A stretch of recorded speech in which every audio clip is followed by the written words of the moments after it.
BFM Business et CB News présentent Hebdocom, Rebecca Blanc-Lelouch. Bonjour à tous et bienvenue dans Hebdocom, votre rendez-vous qui décrypte la com, la pub et les médias sur BFM Business. Au programme aujourd'hui, en ce dernier week-end de Roland-Garros, on reçoit la directrice générale de la Fédération française de tennis, Caroline Flessier, pour revenir sur tous les enjeux du tournoi cette année.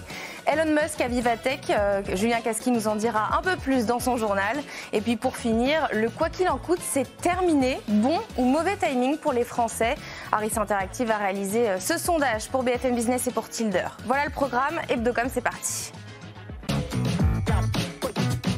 BFM Business, Hebdocom, l'invité média.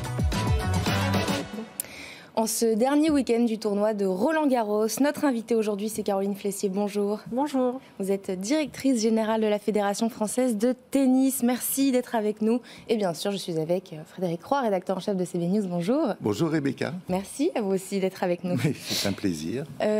Pour commencer cette interview, est-ce que vous pourriez nous clarifier un petit peu le lien entre la Fédération française de tennis et Roland-Garros ? Ah bah oui, tout à fait. C'est assez simple. La Fédération française de tennis a plusieurs missions. Parmi ces missions, donc, c'est évidemment de développer le tennis en France, partout en France, pour tout le monde. Ensuite, la deuxième mission, c'est le haut niveau. Donc, essayer de recruter le plus de jeunes joueurs et de les emmener jusqu'au haut niveau. Et la troisième mission, c'est de faire vivre et de faire perdurer les internationaux de France, qui s'appelle aujourd'hui Roland-Garros. Et donc, c'est votre premier Roland-Garros, puisque vous êtes à la tête de la Fédération française de tennis depuis juillet dernier. Donc, ça fait à peine un an. Comment ça se passe? Est-ce que les retours sont bons?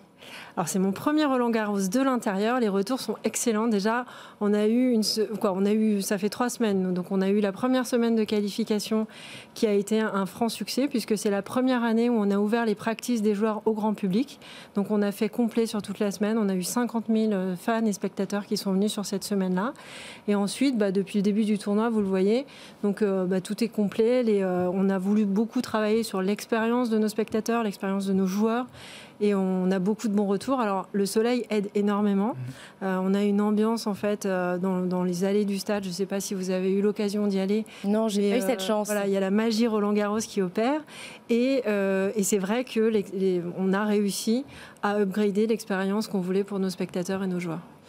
Quelques chiffres sur le tournoi de cette année. Donc, il est retransmis dans 220 pays.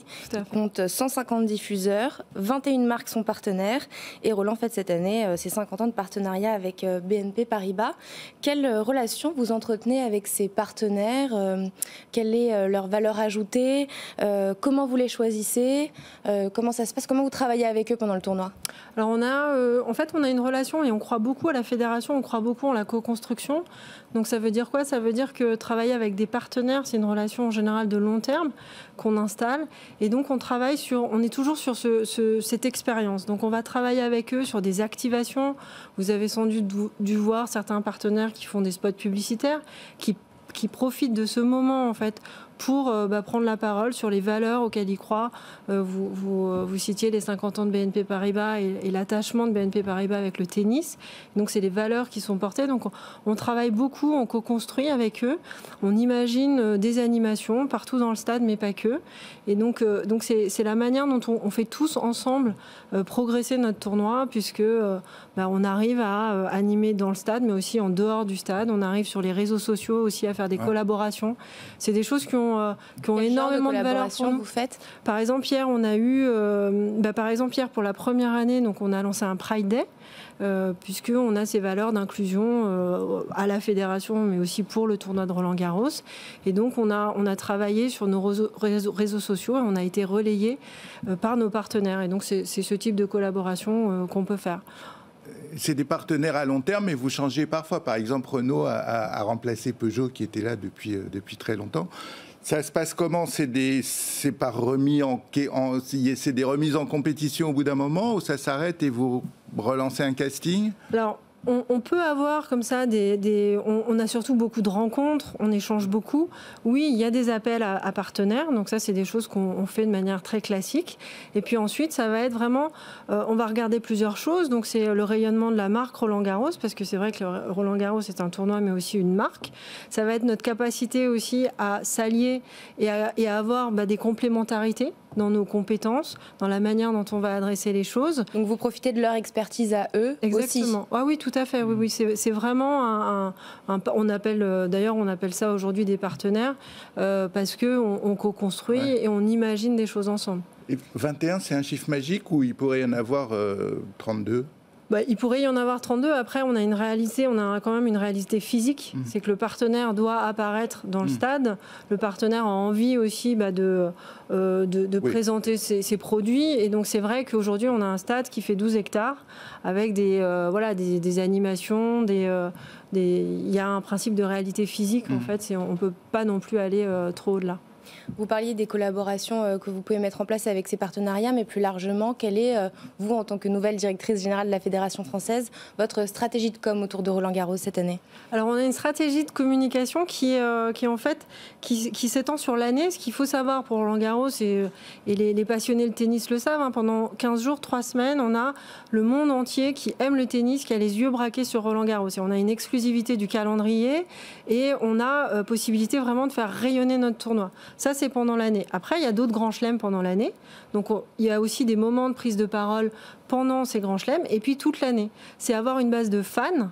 Et donc, ça, on le travaille beaucoup avec les réseaux sociaux. Donc, nos comptes Instagram, nos comptes TikTok. On a lancé TikTok qui fonctionne très, très bien. Sur TikTok ? Oui, ça fonctionne très, très bien, en fait. On a vraiment, en fait, on arrive à cibler, en fait, des publics différents. Vous faites des directs sur TikTok aussi ? On fait des directs sur TikTok. Je ne crois pas qu'on fasse des directs sur TikTok. Par contre, on a beaucoup de contenu.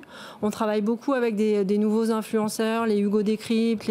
On a eu Brut là cette année qui est venu. On essaye vraiment de se dire, on n'a pas un public, on a des publics. J'imagine que vous avez sans doute dû avoir des sujets autour de la Gen Z. On n'a pas une Gen Z, on a des Gen Z, on a des profils différents de Gen Z. Donc on essaye vraiment tous de les adresser le mieux qu'on peut avec des contenus où on sait que les jeunes qui ont 15-17 ans vont être plus passifs que ceux qui ont 20-25 ans. Donc ça aussi, c'est des choses qu'on regarde et on travaille beaucoup sur ces formats-là. Vous travaillez votre public de demain aussi. Voilà, on travaille bien sûr. On travaille notre public de demain et dans les missions de la fédération, ce dont je parlais, on a vraiment cette mission d'accompagner les jeunes du plus jeune âge en fait jusqu'au top niveau. Et c'est vrai qu'on reste au contact toujours. On a cette mission qui est de développer le tennis et le sport plus généralement partout en France, de trouver des nouvelles offres, des nouvelles manières de parler à nos publics. Comment vous sentez que ça fonctionne, ce positionnement sur les réseaux sociaux pour toucher la Gen Z? Quels sont précisément vos retours sur investissement là-dessus?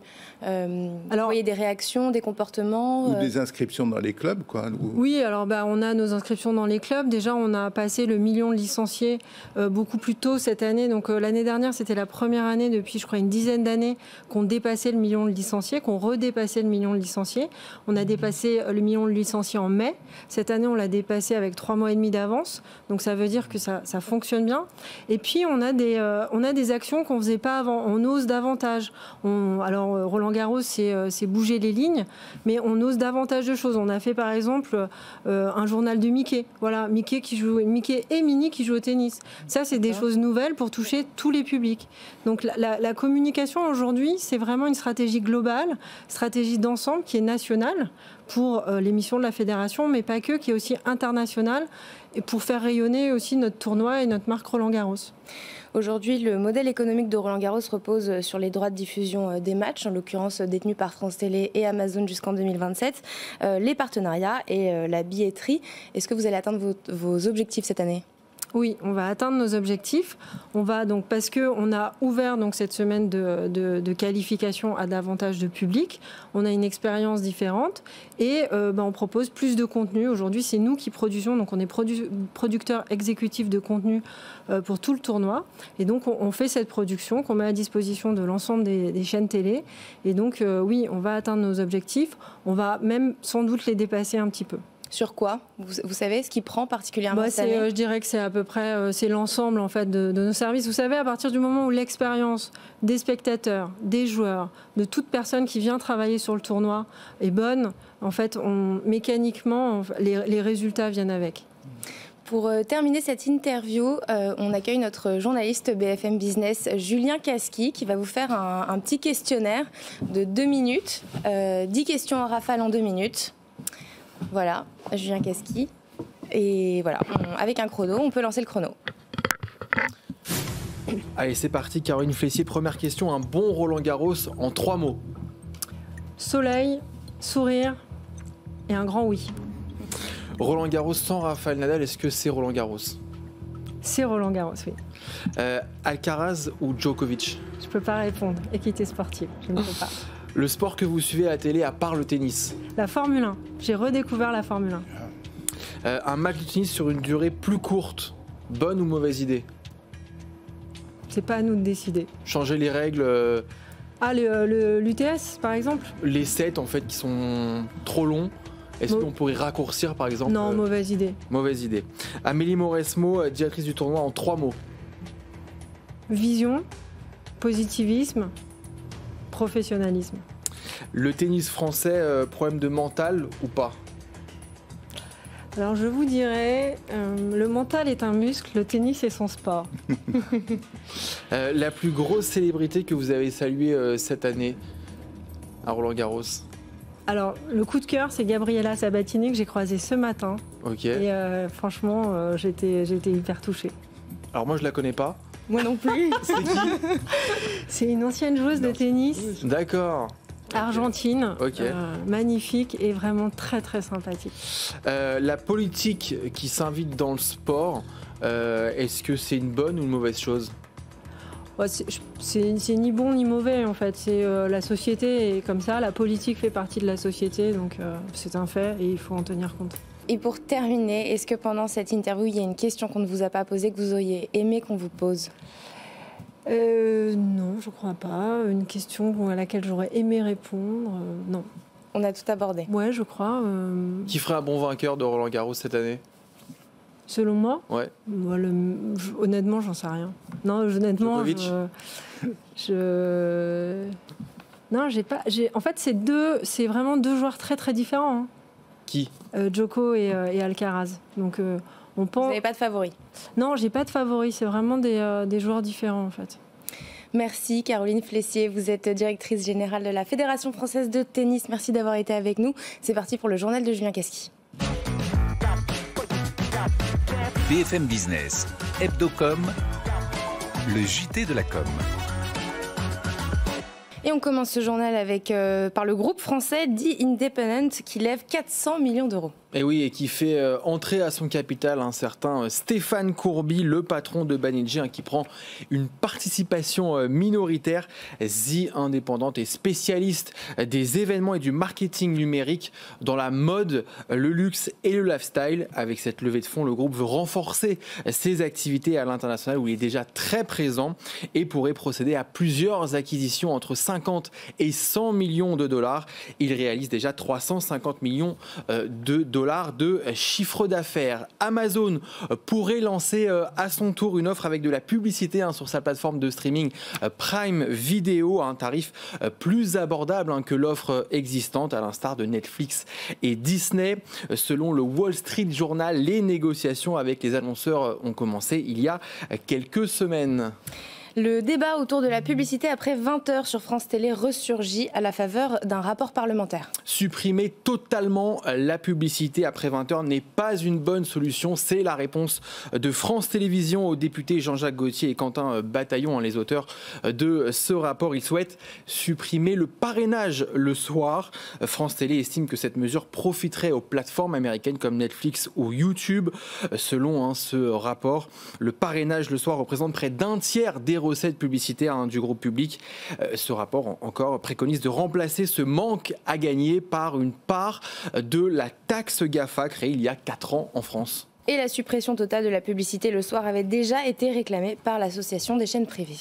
WhatsApp lance des chaînes de communication publique. En clair, des organisations vont pouvoir envoyer publiquement à un grand nombre d'utilisateurs leurs actualités.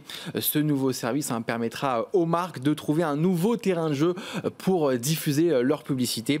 Les équipes de foot de Manchester United et du FC Barcelone font partie des organisations partenaires. Et la nouvelle du jour, c'est que Elon Musk sera à Vivatech cette année. Le patron de Tesla et SpaceX sera à Paris la semaine prochaine. Il donnera une keynote et sera interrogé par Maurice Lévy, le co-organisateur de l'événement.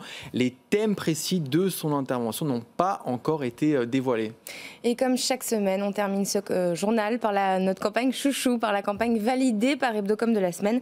Et cette semaine, on a choisi celle de Daddy. Ouais, la célèbre marque française de sucre change exceptionnellement de nom et se renomme Papa à l'occasion de la prochaine fête des pères qui aura lieu le week-end du 17 juin. Ce changement de nom durera tout l'été et pour l'officialiser, elle lance une campagne d'affichage à partir de cette semaine. Elle s'est entourée des agences CBA Design et SoBank. À travers cette campagne, Daddy souhaite rappeler à ses consommateurs qu'elle est bien d'origine française. La marque a été créée en 1981 d'un regroupement d'agriculteurs français qui en sont devenus propriétaires. Merci Julien pour ce journal. C'est parti pour le Focuscom. BFM Business, Hebdocom, le Focuscom. Cela fait 3 ans que le quoi qu'il en coûte qualifie la politique de dépenses publiques qui permet de protéger les salariés et les entreprises. Le week-end dernier, le ministre de l'économie Bruno Le Maire a annoncé dans le JDD la fin de ce quoi qu'il en coûte pour pouvoir lutter contre les déficits publics et la dette. On a donc voulu savoir si les Français auraient souhaité continuer ou arrêter ce plan. Réponse, plus de 2/3 des Français préfèrent arrêter à 69%. Harris Interactive a réalisé ce sondage pour BFM Business et pour Tilder. Pour en parler en plateau avec nous, Emmanuel Le Chypre, bonjour. Bonjour. Vous êtes éditorialiste pour BFM Business. Jean-Xavier Arnaud, bonjour. Bonjour. Vous êtes associé chez Tilder. Emmanuel, je commence avec vous. Comment on interprète ce résultat, 69%? Alors, ce qui est intéressant, c'est d'abord de voir que c'est un résultat qui est assez homogène. C'est-à-dire que quand on regarde après, en fonction des catégories d'âge, par exemple, ou en fonction des opinions politiques, on s'aperçoit que même finalement parmi les électeurs qu'on pourrait penser les plus enclins à la dépense publique, eh bien non, il y a aussi une envie d'arrêter ce quoi qu'il en coûte. Et c'est là où on voit un petit peu les limites de l'expression. C'est-à-dire qu'en fait, c'est une expression... alors d'abord, c'est intéressant de refaire la genèse finalement de l'expression. Je crois que la première fois qu'Emmanuel Macron l'emploie, c'est en mars 2020. Et quand il fait référence au quoi qu'il en coûte, il fait plutôt référence, aux malades, en disant on mettra tous les moyens nécessaires sur le plan médical, etc., pour finalement sauver les Français quoi qu'il en coûte. Et puis, il dit aussi on fera tout aussi pour sauver les salariés, entre guillemets.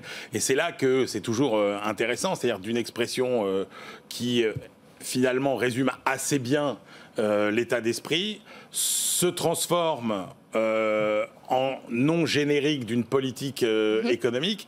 Et c'est là que les ennuis commencent en général, puisque après, la créature, forcément, vous échappe et peut être, après, réutilisée de façon plus ou moins négative par les opposants politiques, etc. Donc c'est vrai que le principal problème, en fait, dans le quoi qu'il en coûte, c'est que le premier effet qui était positif, c'était un effet rassurant.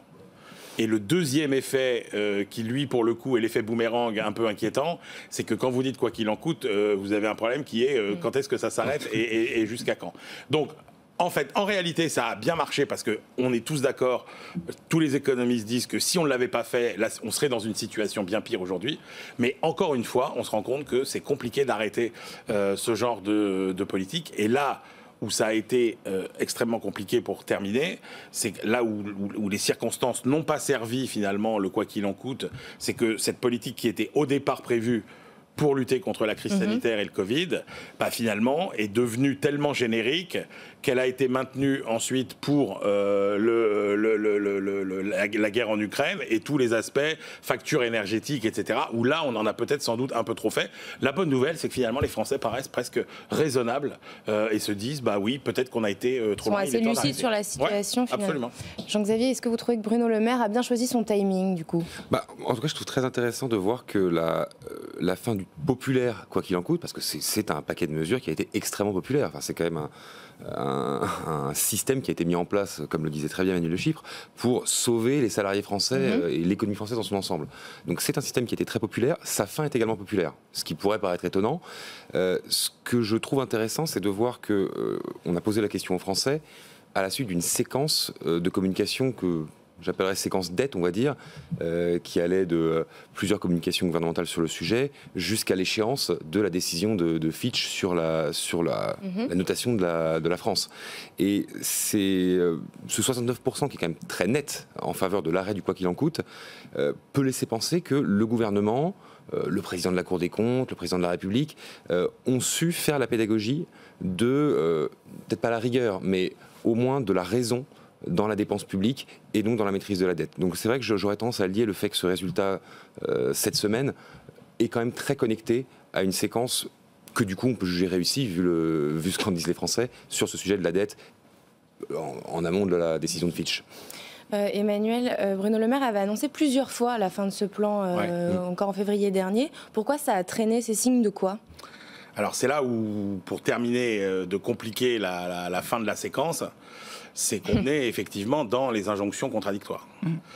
Et c'est-à-dire qu'on a à la fois, finalement, on le voit bien, des besoins qui sont de plus en plus pressants, qu'on a quand même aligné un certain nombre de nouvelles dépenses au fil des dernières semaines et même récemment, et pour longtemps. C'est-à-dire que quand vous engagez, par exemple, un plan de programmation militaire sur plusieurs années qui est plus 30%, des dizaines de milliards supplémentaires, quand vous promettez que pour l'hôpital, etc., que vous dites en même temps, attention, il n'y aura pas de hausse d'impôts, et que vous dites en même temps, on va réduire les déficits, là, on est quand même dans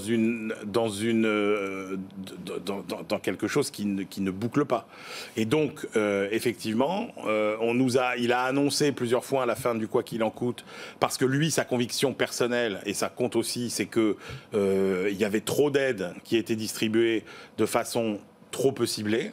Et ça, lui, Bruno Le Maire, c'était sa façon de gérer le problème. Lui, il serait bien sorti en sifflet, si vous voulez, c'est-à-dire avec des dispositifs de plus en plus resserrés sur les populations les plus fragiles. Manifestement, c'était pas ce qui était possible politiquement, puisque vous aviez, alors comble en plus de l'absurdité... la réforme des retraites. Alors il y avait la réforme des retraites, et puis vous aviez une opposition de droite qui ne cesse de dire qu'il faut faire des efforts pour réduire les dépenses publiques, et qui n'a cessé de vouloir dépenser plus.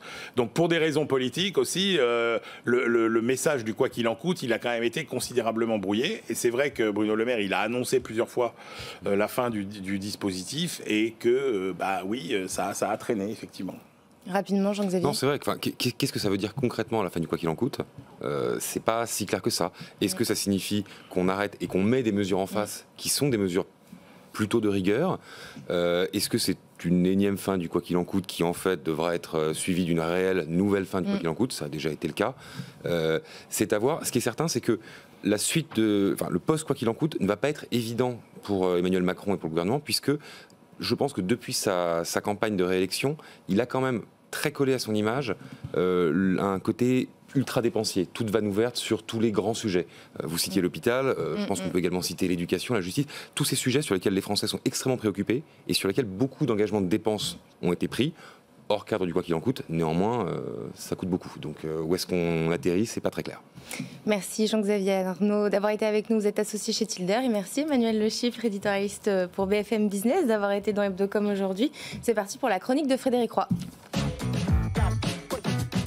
BFM Business, Hebdocom, la chronique média. Frédéric, aujourd'hui on parle de confiance. Eh oui, encore, Rebecca, encore. Une nouvelle étude a été publiée cette semaine montrant que 64% des journalistes, jugent prioritaire pour leurs médias l'exactitude des contenus. On veut dire que c'est plutôt une bonne nouvelle. Cette enquête a été menée par la société Cision qui publie chaque année un état des médias dans le monde avec un focus sur la France. Nos confrères et nous-mêmes donc considèrent que le plus grand défi des médias est d'être considérés comme des sources de confiance et de lutter contre les fake news news, et je précise que ce défi arrive devant le fait d'avoir une plus grande reconnaissance, de gagner plus d'argent ou de publier des exclusivités. Et pourtant, ils déplorent le manque de moyens. Et oui, c'est vrai, leur objectif personnel est de garder malgré tout le rythme de qualité de l'info, malgré la baisse des ressources et d'effectifs qu'ils constatent. Pour cela, ils sont aussi aidés par des outils, à commencer par les agences de presse, qui leur fournissent moult informations, mais aussi des communiqués de presse et aussi le travail de la société Cision, qui leur permettent de publier plus rapidement des informations ou de les enrichir. Alors les journalistes, ils sont toujours un peu ambigus avec les communiqués de presse. Ils trouvent qu'il y en a beaucoup, mais quand ils sont là, ils sont quand même contents de les avoir, ces communiqués, un petit peu comme celui dont je me suis servi pour faire cette chronique. Au moins, vous êtes totalement transparent, vous ne cachez pas vos sources. Non, moi je ne cache pas mes sources, mais comme tous mes confrères, je me nourris aussi des réseaux sociaux pour promouvoir mes propres contenus, ceux de CB News et d'Hebdocom, mais aussi pour veiller sur l'information, chercher des contacts d'experts ou des demandes d'interview. Ce qui est intéressant de voir, c'est qu'aujourd'hui, c'est LinkedIn qui arrive en tête des réseaux préférés des journalistes devant Twitter.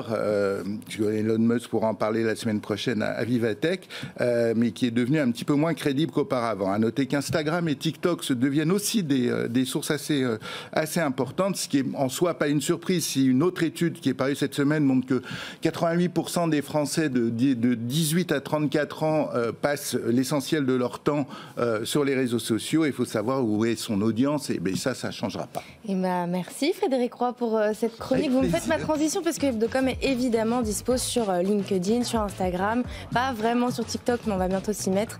Voilà, donc sur toutes nos plateformes. Et puis rendez-vous la semaine prochaine, même heure, même endroit, sur BFM Business. Voilà, très très bon week-end. Hebdocom sur BFM Business.